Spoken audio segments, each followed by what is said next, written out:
At 11:15 on the morning of August 7th, 1942, Warrant Officer Saburo Sakai sat in the cockpit of his Mitsubishi A6M0 fighter at Lakunai Airfield near Rabaul, New Britain. He was 26 years old, and the sun beating through the canopy had already soaked his flight suit with sweat. In his breast pocket, folded precisely into quarters, was a letter from his mother in Saga Prefecture. He had not opened it yet. Sakai made it a habit to read letters only after returning from missions. It gave him something to look forward to. A reason to come back. His Zero, tail number V103, was painted in the dark green of the Imperial Japanese Navy. On the fuselage, small cherry blossom marks recorded his victories. There were 58 of them, more than any other pilot in his air group, more than most pilots would achieve in an entire war. The ground crew chief bowed slightly as Sakai completed his pre-flight check. The engine coughed, caught, and roared to life. What Sakai did not know, as he taxied toward the runway for a routine patrol over Guadalcanal, was that in the next 4 hours he would be shot through the skull, lose the sight in his right eye, suffer paralysis in his left arm, and fly over 1,000 kilometers home, half blind, half paralyzed, drifting in and out of consciousness, and that he would land his aircraft, climb out of the cockpit, and salute his commanding officer before collapsing. The letter from his mother would remain unread for 3 months. Sakai had spoken of death many times, but not his own. 6 years earlier, in December 1936, at the Tsushiura Naval Air Training Center, a young Sakai stood before his flight instructor, Lieutenant Matsuyama.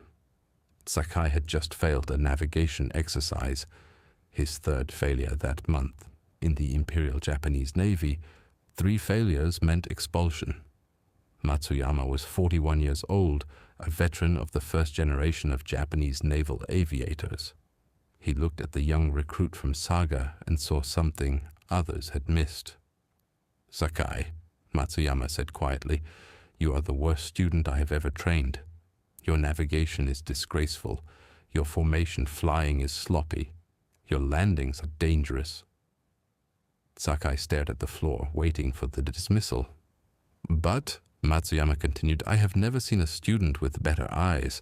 You see things other pilots cannot see. That gift will keep you alive when better navigators are dead. I see what others cannot."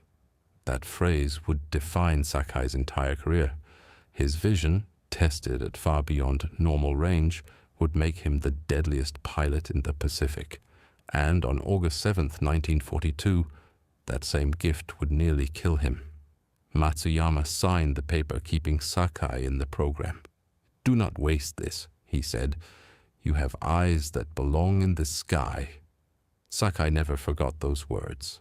Neither did any pilot who flew with him. By the summer of 1942, Saburo Sakai was the most experienced fighter pilot in the Imperial Japanese Navy. He had learned his craft over China, flying against Soviet-trained Chinese pilots in obsolete aircraft. He had been at Pearl Harbor, flying escort for the bombers that shattered the American Pacific Fleet.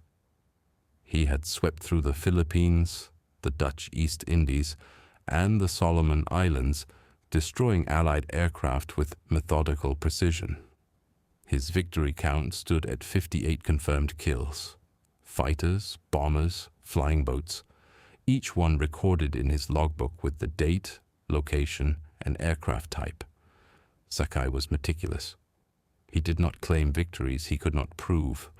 The Zero fighter he flew was the finest aircraft in the Pacific.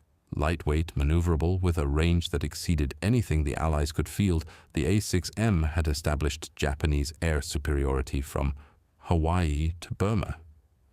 American pilots had learned to fear it. In the first 6 months of the war, the kill ratio favored Japan by more than 10 to 1. But the Zero had a fatal weakness. It had no armor, no self-sealing fuel tanks. The designers had sacrificed protection for performance. A single bullet in the right place could turn a zero into a fireball. American pilots did not know this yet. They would learn. On August 7, 1942, the Americans landed on Guadalcanal, the first Allied offensive of the Pacific War. The island was a fetid jungle strip in the Solomon Islands, strategically worthless except for one thing: an airfield.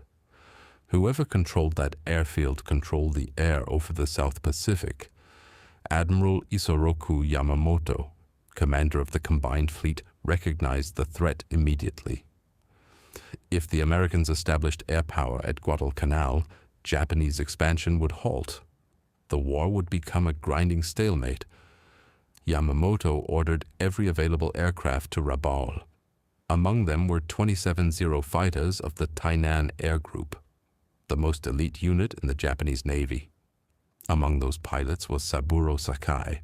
The distance from Rabaul to Guadalcanal was 560 miles, at the extreme edge of the Zero's combat range. Pilots would arrive with barely enough fuel for 20 minutes of combat. There was no margin for error, no margin for wounds, no margin for a pilot who could not find his way home. I see what others cannot. Sakai would need every fraction of that gift. Sakai had prepared for this war his entire adult life. Born in 1916 in Saga Prefecture, the son of a samurai family fallen on hard times, he had enlisted in the Navy at 16. He was small, 5 feet 3 inches, with hands that his instructor said were made for a fighter's control stick. His eyes had tested at 2.0 vision in both eyes, twice the normal acuity. The training was brutal. Of 60 students in his class at Tsuchiura, only 25 graduated. Of those 25, only 7 would survive the war. Sakai was determined to be among them. He developed habits that other pilots considered obsessive. Before every mission, he polished his canopy until it was spotless. Any smudge could obscure an enemy aircraft. He exercised his eyes daily, tracking distant birds, reading newspapers at arm's length, scanning horizons until his vision ached. In combat, Sakai wrote later, the pilot who sees first lives. The pilot who sees second dies. By August 1942, his logbook recorded over 3,000 flight hours. He had engaged enemy aircraft more than 200 times. He had never been hit. Not once. While other pilots returned with bullet holes, with wounded crewmen, with smoking engines, Sakai's Zero came back immaculate. His fellow pilots believed he was blessed. Some whispered that he could not be killed. Sakai knew better. I am not blessed, he told his wingman Hiroyoshi Nishizawa before the Guadalcanal mission. I am careful. There is a difference. That morning at Rabaul, 18 Zeros prepared to escort 27 Betty bombers to Guadalcanal. Sakai performed his pre-flight ritual, canopy polished, harness tight, letter from his mother secure in his pocket. At 8 o'clock the formation lifted off and turned southeast toward Guadalcanal. I see what others cannot. In 4 hours that certainty would be shattered. The mission over Guadalcanal began as routine slaughter. American aircraft, Wildcats from the carrier Enterprise, rose to intercept the Japanese formation. They were outnumbered and outmatched. Within minutes, Sakai had shot down a Wildcat. His 59th victory. Nishizawa claimed 2 more. The bombers struck the American positions unmolested. By 10:30, the Japanese formation was regrouping for the return flight. Fuel was critical. Every minute over Guadalcanal was a minute of fuel that would not be available for the 560-mile journey home. Then Sakai saw them. 8 aircraft in formation, heading south at 14,000 feet. He counted them twice. Wildcats, he assumed, stragglers from the morning's fight, easy targets. I will take them, Sakai radioed his flight leader. Return with the bombers. I will catch up. It was arrogance, pure and simple. 59 victories had made him certain that no American pilot could touch him. He broke formation and climbed toward the 8 aircraft alone. What Sakai could not see, what his legendary eyes failed to recognize, was that these were not wildcats.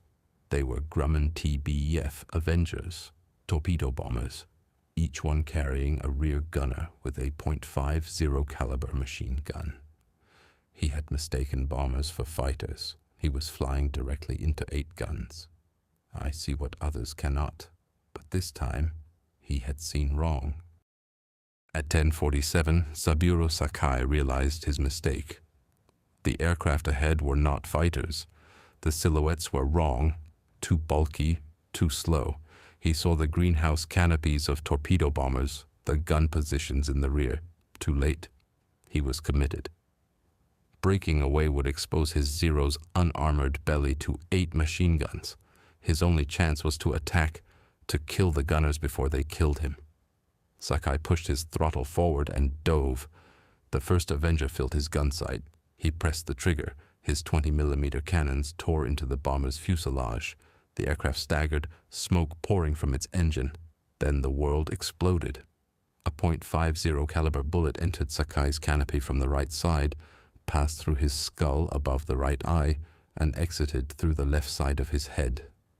The impact was so violent that his Zero snapped into an inverted dive. When consciousness returned, seconds or minutes later, he never knew. Sakai was screaming. Blood filled his cockpit. His right eye socket was a mass of torn flesh. He could not see from his right side. He could not move his left arm. The Zero was diving toward the ocean at over 400 miles per hour. Using his right hand alone, Sakai pulled back on the stick. The aircraft responded slowly, the control surfaces fighting against the dive. At 2,000 feet, perhaps less, the nose came up. The Zero leveled. Sakai was alive, blind in one eye, paralyzed on one side, covered in his own blood, but alive, and 560 miles from home. At the same moment at Lakunai Airfield, Ground Crew Chief Tanaka noted in his log that Warrant Officer Sakai's Zero had not returned with the main formation. Standard procedure was to wait 2 hours before listing a pilot as missing. Tanaka began the wait. At 11:15, Sakai made his decision. He would fly home. He had no navigation equipment. The bullet had destroyed his compass. He had no depth perception. His right eye was gone. He had no use of his left arm. It hung limp at his side. His flight suit was soaked with blood that was still flowing from his skull. The sun was high in the sky, slightly to his left, southeast. Home was northwest. He turned his Zero toward the sun's opposite position and began to fly. "I will not die today," Sakai whispered. "I will not die today." The words became a chant, a rhythm, something to focus on when the darkness at the edges of his vision threatened to pull him under. "I will not die today." At 12:30, halfway across the Solomon Sea, Sakai began to lose consciousness. His Zero drifted off course, descending slowly toward the water. He bit through his lip to stay awake. The pain cleared his head for a few minutes. Then the darkness returned. He bit again and again. By the time he reached Rabaul, his lip was torn to ribbons. At 14:30, nearly 4 hours after being shot, Sakai saw the coastline of New Britain. He had navigated 560 miles with no compass, one eye and one arm, but he could not land. His vision was fading. The blood loss was critical. He had only minutes of consciousness remaining. The airfield at Lakunai appeared below him. Sakai lined up his Zero with the runway, a task that required depth perception he no longer possessed. He estimated distances by memory, by feel, by the instincts of 3,000 flight hours.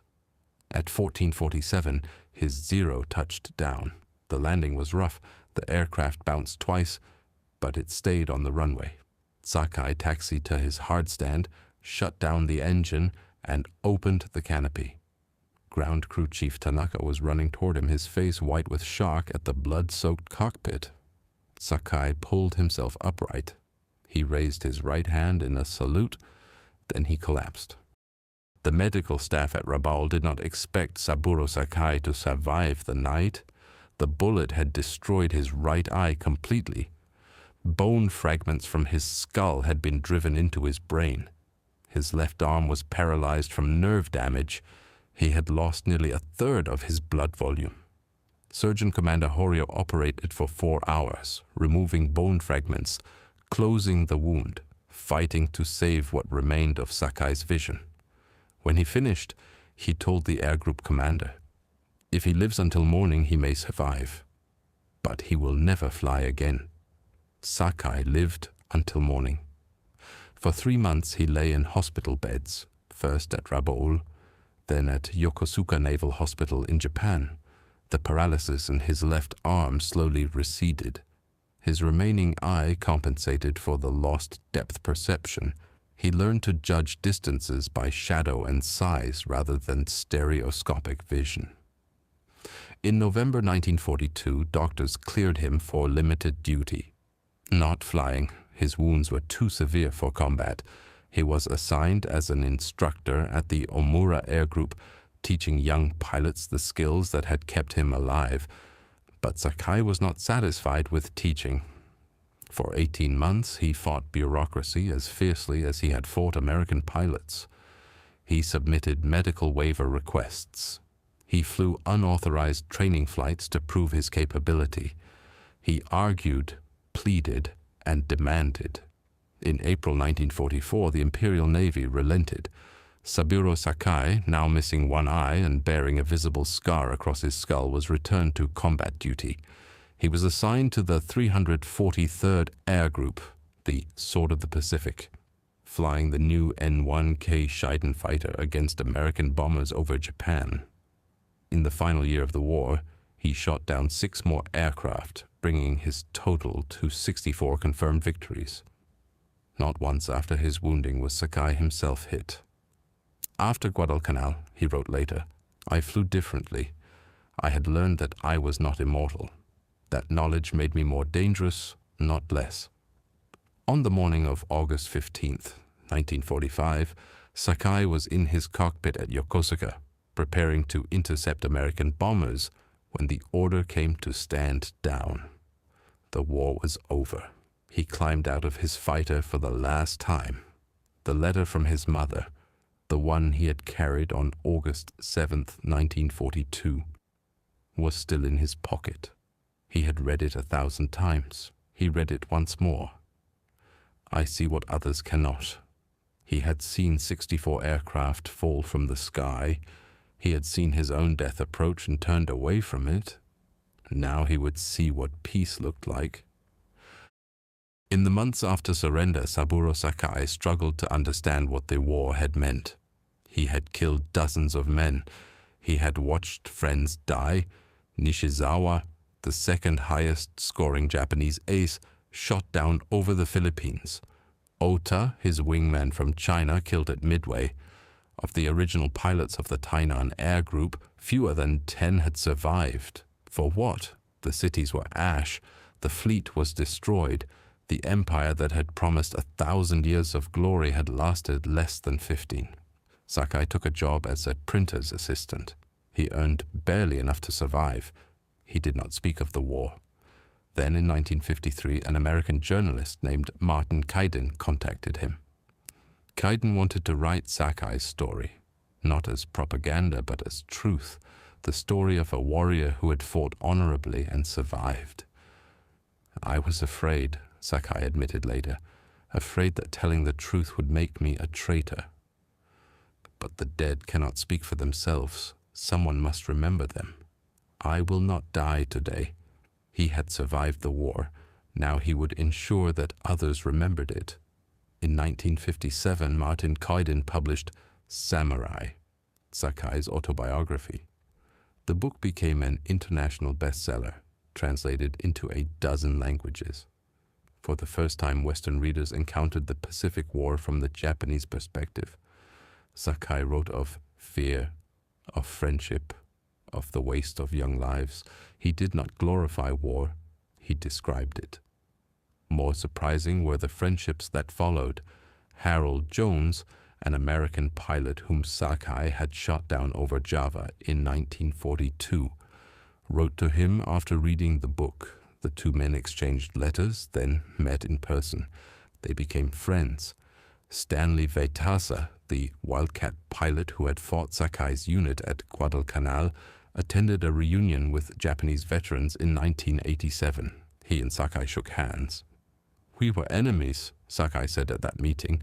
"Now we are old men who understand that the young men should not have to die for old men's mistakes." Saburo Sakai died on September 22, 2000, in Tokyo. He was 84 years old. At his funeral, American veterans joined Japanese veterans in honoring a man who had been both enemy and friend. History remembers Saburo Sakai as Japan's greatest surviving ace, and he was 64 victories, over 3,000 flight hours, a wound that should have killed him. But Sakai was also a reminder that courage exists on both sides of every war. He fought for a cause that history has judged harshly. He killed men who were defending their homes, and when the war was over, he spent 50 years trying to understand what it had all meant. He had the eyes of a warrior. What he gained in the end was the vision to see his enemies as men. Today, Sakai's flight suit and logbook are preserved at the Yushukan Museum in Tokyo. His autobiography remains in print, read by new generations seeking to understand the Pacific War. Each year, at the Yokosuka Naval Base, veterans gather to remember the pilots of the Imperial Japanese Navy. Sakai's photograph hangs among them, but the lesson of Saburo Sakai endures. "I see what others cannot." His instructor knew it in 1936. Sakai proved it over Guadalcanal, not by shooting down enemies, but by finding his way home when every calculation said he should die. Some men refuse to accept the mathematics of death. Some wounds cannot kill the will to live. If you found this story as compelling as we did, please take a moment to like this video. It helps us share more forgotten stories from the Second World War. Subscribe to stay connected with these untold histories. Each one matters. Each one deserves to be remembered. Leave a comment below telling us where you are watching from. Our community spans from Saga to San Diego, from veterans to history enthusiasts. You are part of something special here. Thank you for watching, and thank you for keeping these stories alive.